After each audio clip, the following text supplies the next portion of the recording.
Hello बच्चों, नमस्कार आप सभी को। आज शिक्षक दिवस है तो आप सभी शिक्षक बंधुओं को हैप्पी टीचर्स डे, शिक्षक दिवस की हार्दिक शुभकामनाएं। आज इस 55वें दिन के वीडियो में मैं आपको एचटेट नवंबर 2019 की परीक्षा के 20 महत्वपूर्ण प्रश्नों को बताऊंगा। यदि आप इस चैनल पर नए हैं तो इस चैनल को सब्सक्राइब कर लीजिए। इस चैनल पर प्रतिदिन शाम 5 बजे की वीडियो के माध्यम से आपको 20 महत्वपूर्ण प्रश्नों को हल कराया जाता है जो संगीत विषय की भूतपूर्व प्रतियोगी परीक्षाओं में पूछे जा चुके हैं और आगे भी पूछे जाने की पूरी संभावना है। ठीक है, तो आइए आज का पहला प्रश्न देखते हैं। आज का पहला प्रश्न है, बढ़ते क्रम में ताल है। तो बढ़ते क्रम में ताल है झंपक, षष्ठी, रुपकड़ा, नौपंच। इन तालों की मात्रा जो है वो कम से अधिक के क्रम में है। मतलब झंपक की जो मात्रा है वो सबसे कम है, फिर षष्ठी, फिर रुपकड़ा और लास्ट में नौपंच।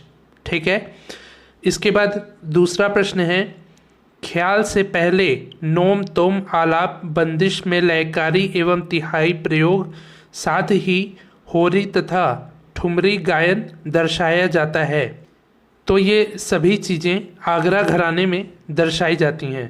ख्याल से पहले नोम तोम गाया जाता है, आलाप गाया जाता है, बंदिश में लयकारी एवं तिहाई का प्रयोग किया जाता है, साथ ही होरी तथा ठुमरी गायन दर्शाया जाता है आगरा घराने में।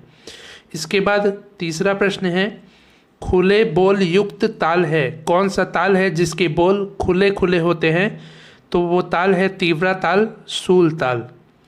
चौथा प्रश्न है, इमदाद खानी घराने की परंपरा में नहीं है। कौन से ऐसे गायक हैं जो इमदाद खानी घराने के परंपरा में नहीं हैं? तो वो है अल्लाह रखा खान जी, इमदाद खानी घराने की परंपरा में नहीं है। पांचवा प्रश्न है, इमदाद खानी घराने की परंपरा में है। तो विलायत खां, इनायत खां, इमरत खां, ये तीनों लोग इमदाद खानी घराने की परंपरा में हैं और अल्लाह रखा खान जी इमदाद खानी घराने की परंपरा में नहीं हैं। इसके बाद छठवां प्रश्न है, संगीत प्रकाशिका के संस्थापक व संपादक हैं। संगीत प्रकाशिका के संस्थापक व संपादक हैं ज्योतिरिंद्र नाथ। सातवां प्रश्न है, किस समुदाय का मुख्य वाद्य बीन है? बीन जो है वो कालबेलिया सपेरों का मुख्य वाद्य है। कालबेलिया के जो सपेरे हैं, कालबेलिया जाति के, उनका मुख्य वाद्य बीन है। ठीक है। आठवां प्रश्न है, पंडित कुमार गंधर्व ने राग रचा। पंडित कुमार गंधर्व जी के द्वारा रचित राग है मालवती। मालवती जो है वो पंडित कुमार गंधर्व जी ने इस राग की रचना की थी। नौवां प्रश्न है, 2017 में हिंदुस्तानी गायन हेतु संगीत नाटक अकादमी के पुरस्कार के लिए चयन हुआ। गुंदेचा बंधु का 2017 में हिंदुस्तानी गायन हेतु संगीत नाटक अकादमी के पुरस्कार के लिए चयन हुआ था। 10वां प्रश्न है, कथक के रायगढ़ घराने के संस्थापक हैं। राजा चक्रधर सिंह जी कथक के रायगढ़ घराने के संस्थापक हैं। इसके बाद 11वां प्रश्न है, CCRT का मुख्यालय है। CCRT का मुख्यालय है नई दिल्ली में। 12वां प्रश्न है, रविंद्रनाथ प्रभावित थे। विष्णुपुर घराने से रविंद्रनाथ जी प्रभावित थे। 13वां प्रश्न है, नाट्यशास्त्र में वाद्यवृंद के लिए प्रयुक्त नाम है। तो कुशीलव जो है वो नाट्यशास्त्र में वाद्यवृंद के लिए प्रयुक्त नाम है।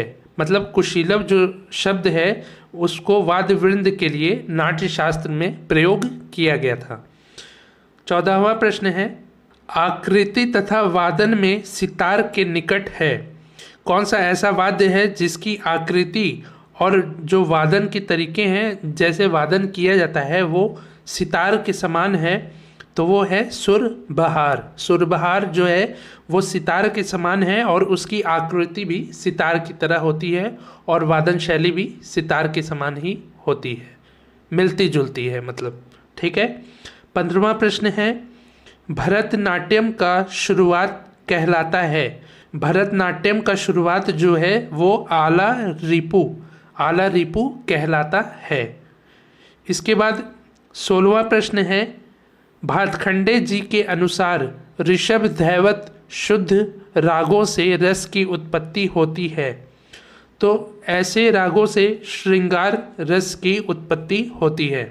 भातखंडे जी के अनुसार जिस राग में ऋषभ यानी कि रे स्वर और धैवत यानी कि ध स्वर शुद्ध लगते हैं उस रागों से श्रृंगार रस की उत्पत्ति होती है। 17वां प्रश्न है, मेल के लिए संस्थान शब्द का प्रयोग किया। लोचन जी ने मेल के लिए संस्थान शब्द का प्रयोग किया। 18वां प्रश्न है, तानपुरा के मध्य सा से उत्पन्न सहायक नाद है। तो तानपुरा का जो मध्य सा होता है उससे मध्यम और पंचम सहायक नादों की उत्पत्ति होती है। 19वां प्रश्न है, संगीत दर्पण के अनुसार संगीत की उत्पत्ति हुई।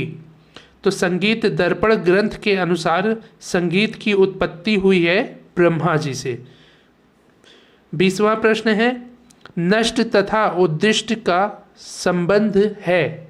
नष्ट तथा उद्दिष्ट का संबंध है तान से। तो ये हो गए आज के 20 महत्वपूर्ण प्रश्न। मैं 20-20 प्रश्नों को बताता हूँ जिससे कि थोड़े ही प्रश्न रहें पर आपको अच्छे से समझ में आए और आप इन प्रश्नों को अच्छे से याद कर लें, जिससे कि आने वाली संगीत की प्रतियोगी परीक्षा में आपको कोई दिक्कत ना रहे। तो इस क्रम में आज ये 55वें दिन का वीडियो है। इसके पहले मैंने 54 वीडियो को बनाया है जिसका लिंक नीचे डिस्क्रिप्शन में भी है और आप इस चैनल के प्लेलिस्ट में जाकर भी उन सभी वीडियोस को देख सकते हैं और उन सभी प्रश्नों को हल कर सकते हैं, अच्छे से पढ़ सकते हैं, याद कर सकते हैं, सीख सकते हैं। ठीक है। तो प्रतिदिन ऐसी ही वीडियोस को देखने के लिए आप हमसे ऐसे ही जुड़े रहिए, इस चैनल को सब्सक्राइब करिए और यदि यह वीडियो पसंद आया हो तो इसको लाइक और शेयर भी ज़रूर करिए। तो मिलते हैं अगले नेक्स्ट वीडियो में, तब तक के लिए नमस्कार, धन्यवाद। और लास्ट में आप सभी को शिक्षक दिवस की हार्दिक शुभकामनाएं। Happy teachers day. Thank you.